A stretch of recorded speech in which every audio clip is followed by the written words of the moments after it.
உறவுகள் அனைவருக்கும் வணக்கங்க. அழகே அழகுல பார்த்தீங்கன்னா 2 பேரும் புருஷனும் பொண்டாட்டியும் காரசாரமாக பேசுகிறாங்க. சுரேஷ் ஆம்பளைங்கிற ஆணவம் தலைக்கு மேலே ஏறி இருக்கு. அதனால் ரொம்ப அடிச்சு போடுறாங்க. அடித்து அதனால் செம்ம காண்டாயிடுறாங்க. அவ்வளோதாண்டா உனக்கு மரியாதை அப்படின்னு பதில் கொடுத்துட்டு பேகை எடுத்துகிட்டு கிளம்புறாங்க. இங்கே எல்லோரும் வந்து கதவை தட்டுறாங்க. பார்த்தா வெளியில் மதி வந்து பையோடு வந்து நிற்கிது. என்னம்மா பேக்கோடு வந்து நிற்கிற அப்படின்னு கேட்க, ஆமாம் இந்த வீட்டில் ஒரு மனுஷி வாழ்வாளா, இவெல்லாம் ஒரு மனுஷனா அப்படிங்கிற, என்னடி ரொம்ப பேசுகிற அப்படின்னு சொல்லிட்டு சுரேஷோட ஆத்தாக்காரி வர்றாங்க. என்னடா பேசுறேன்னு ஒரு வார்த்தை கேட்காம என்னடி இப்படி பேசுகிற அப்படின்னு கேட்குது. மலர் இருந்துட்டு, அத்தை இருங்க அத்தை, என்ன நடந்துச்சுன்னு கேட்காம பேசாதீங்க அத்தை. மதி என்னம்மா என்ன ஆச்சு அப்படிங்கல. ஐயோ அத்தை, அது அக்கா நான் இங்கே ஒரு நிமிஷம் இருக்க மாட்டேன் அப்படிங்கிறாங்க. அதுக்குள்ளே பார்த்தீங்கன்னா அவங்க அப்பா இருந்துட்டு மாப்பிள்ளைக்கு ஃபோன் பண்ணுறாரு, மகளுக்கும் ஃபோன் பண்ணுறாங்க. என்னம்மா நடக்குது இங்கே அப்படின்னு சொல்லிட்டு. இவள் வீட்டை விட்டு போகிறேன்னு பெட்டியை தூக்கிட்டு நிற்கிறா. ஐயோ அப்படின்னு சொல்லிட்டு தங்கராஜுக்கு தூக்கி வாரி போடுது.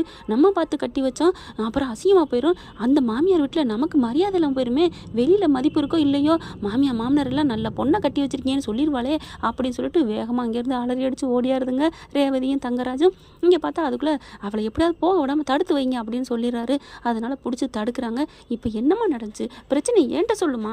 என்ன சொல்கிறது என்னால் ஒன்றும் சொல்ல முடியலைங்க. பாருங்கள் என் கண்ணத்தை அரைஞ்சிட்டாரு. நான் அரையிறக்க அந்த வீட்டுக்கு வந்தேன். எங்கள் அப்பா அவ்வளோ அங்கே சீரியஸாக இருக்கிறதுனால தான் ஏதோ காலை பிடிச்சி கெஞ்சினாரன்னு நான் வந்தேன். இல்லைன்னா நான் வந்திருக்க மாட்டேன். என் வீட்டில் ஒரு சின்ன சுண்டு விரல் பட்டிருக்குமா, என்னை அடிச்சிருப்பாங்களா திட்டிருப்பாங்களா, என்னை ராணி மாதிரி வளர்த்தாங்க.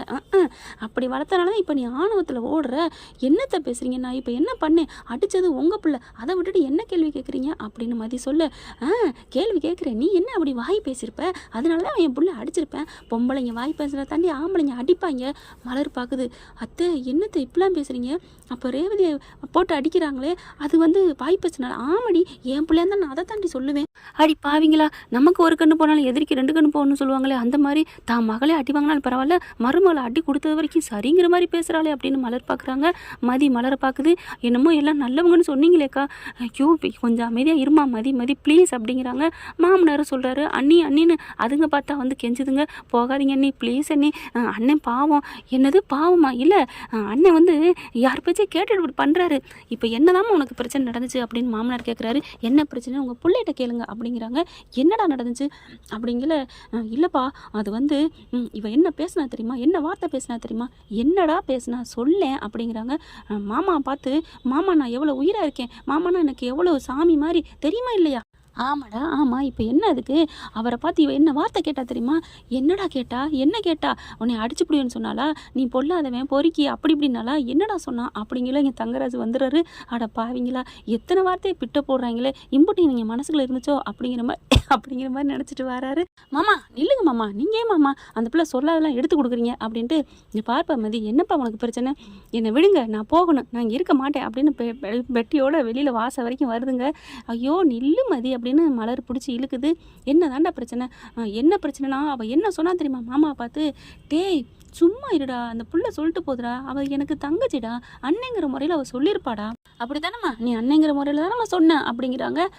பாருவேன் என்னன்னு சொல்ல விட்றா நான் பாருன்னு ரேவதியும் மலரும் டைப்பை அடிச்சுக்கிறதுங்க. போயாங்கிற வார்த்தையை சொல்ல விடக்கூடாதான், எல்லாருக்கும் தெரிஞ்சிடக்கூடாதான், தன்னோட இமேஜ் கெட்டுருமா. அதனால் சுரேஷ் ப்ளீஸ்டா விடுறா, என் தங்கச்சிடா, அண்ணன் தங்கச்சியில் அடிச்சுக்க வேணாமா, அண்ணே போனேன் நீ போமா அப்படின்னு சொல்லிக்கிறது இல்லையா. அப்படி தானே என் தங்கச்சி சொன்னிச்சு, ஏமா மதி ஏமா தங்கச்சி அப்படிங்கிற பார்க்குறாங்க. உண்மையிலே மதிக்கு சிரிப்பும் வருது. இவன் வந்து வில்லனா இல்லை காமெடி பீசியனா அப்படின்னு தெரியாமல். அதுக்கப்புறம் அவன் மூஞ்சியில் பயம் தெரியுதா, அதை வச்சு உன்னை கலாய்க்கிறேன் பாடுறா, இன்னும் கொஞ்சம் நேரம் ஓட்டுறேன் அப்படின்ட்டு. இல்லைண்ணே நீ போனேன், உன்னை நீ நல்ல அண்ணனே, ஆனால் இவர் எவ்வளோ தெரியுமா திட்டினாரு, நான் ஏன் அந்த வீட்டில் இருக்கணும், நான் கிளம்புறேன். ஆமாம் தங்கச்சிம்மா அப்படிலாம் போகக்கூடாதுடா, உங்கள் அப்பா கொஞ்சம் ஹார்ட் அட்டாக் இருக்குல்ல, அது இங்கே போனீங்கன்னா என்ன ஆகும், நான் எங்கள் அப்பா வீட்டுக்கு போகிறேன்னு யாருன்னு சொன்னது அப்படின்னு கேட்க, என்னது அப்படிங்கல. ஆமாம் எனக்கு நான் ஹாஸ்டல் இருக்குது, நான் அங்கே போய் தங்கிக்கிறேன், இல்லையா என் ஃப்ரெண்ட் இருக்காங்க. திமிருடி, படித்து வேலைக்கு போனாலும் இந்த காலத்து பொண்ணுங்கள்லாம் இப்படி தான் இருக்கீங்க, ரொம்ப ஆணவத்தில் புருஷனை மதிக்கிறதில்ல, மாமியாரை மதிக்கிறதில்ல அப்படிங்கிற மலர் வருது. அத்தை அப்படிலாம் நினைக்காதீங்க அத்தை, அவள் கரெக்டாக நடந்துட்டுருக்கா, புருஷன் பொண்டாட்டியை மதிக்கணும்ல அத்தை. பாருங்க கன்னத்தில் அரைஞ்சிருக்கிறத. இதையோட அவள் போலீஸ் ஸ்டேஷன் போகிறேன்னு சொல்லலையில. அப்படி அவள் சொல்லியிருந்தா புதுமை பெண்ணுன்னு சொல்லலாம். பாவம் இல்லையா? அந்த அடிக்கு நேரம் போலீஸ் ஸ்டேஷன் போயிருந்தா உங்கள் புள்ள உள்ளார கம்பி என்னணும்.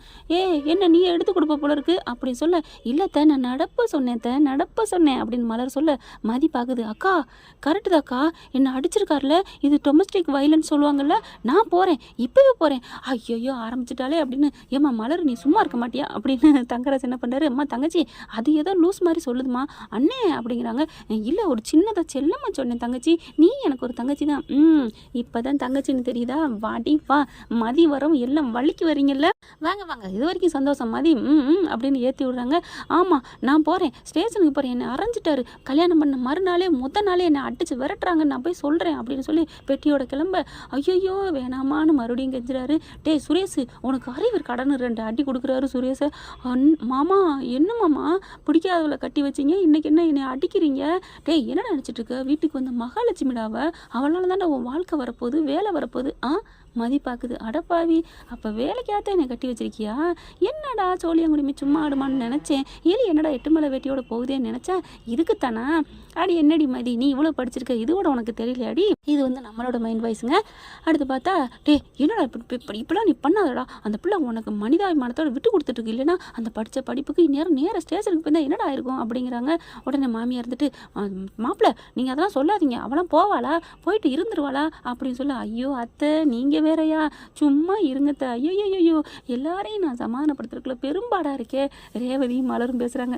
பாத்தியா தன்னோட அந்த இமேஜை தக்க வைக்கிறக்கா என்னம்மா பாடுபடுறாரு என் புருஷன். ஐயோ ரொம்ப சந்தோஷமாக இருக்குது மலர்.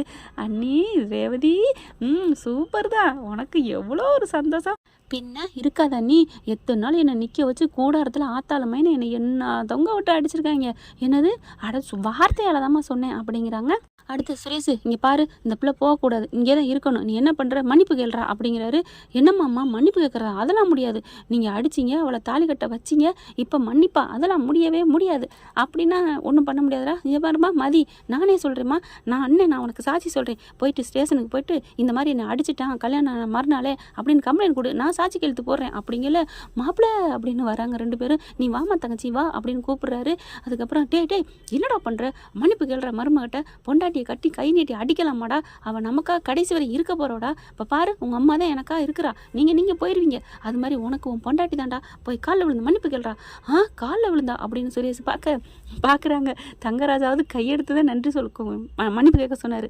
ஆனால் அப்பங்காரன் காலில் விழுக சொல்கிறான். அப்பா அதெல்லாம் முடியாது, வேணா சும்மா நான் மன்னிச்சிடுன்னு கேட்குறேன் அப்படின்னு சொல்லிட்டு மன்னிச்சுக்க அப்படிங்கிறாரு.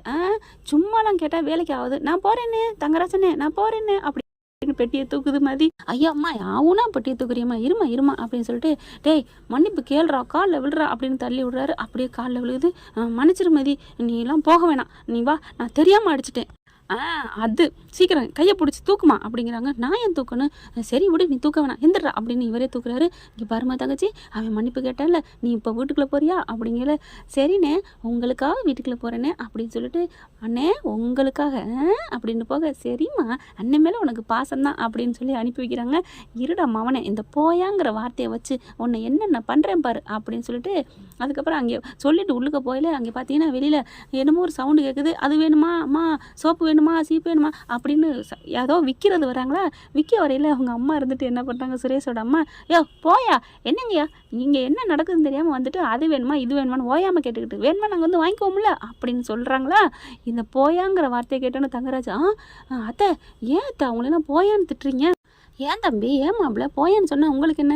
மதியம் மலரும் பார்க்குறாங்க. அந்தளவுக்கு அடி வாங்கியிருக்கு அப்படின்ட்டு, போயா அப்படின்னு அத்தை சொன்னதில் தப்பு இல்லையே அப்படின்னு சொல்ல, அம்மா நீ போமா அப்படிங்கிறாரு. மாமியார் பார்க்குது, என்ன நமக்கு இவ்வளோ சப்போர்ட் பண்ணிட்டு போகிறா அப்படின்னு இவங்க பார்க்க, இந்த போயாங்கிற வார்த்தையில் இவருக்கு வா வேறு லெவலுக்கு போயிட்டுருக்குங்க.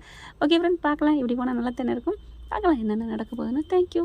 இந்த வீடியோ உங்களுக்கு பிடிச்சிருந்தா தயவு செய்து லைக் பண்ணுங்க. இன்னும் அப்டேட்ஸ்க்காக சேனலை சப்ஸ்கிரைப் பண்ண மறக்காதீங்க. நம்ம கிட்ட இருக்க எல்லா சேனல்ஸோட லேட்டஸ்ட் வீடியோ அப்டேட்ஸ்க்காக மேல ரைட் சைட்ல காட்டுற லிங்கை கிளிக் பண்ணி வாட்ஸ்அப் குரூப்ல ஜாயின் பண்ணுங்க. உங்களிடம் விடைபெறுவது நான் உங்கள் மெஹர்.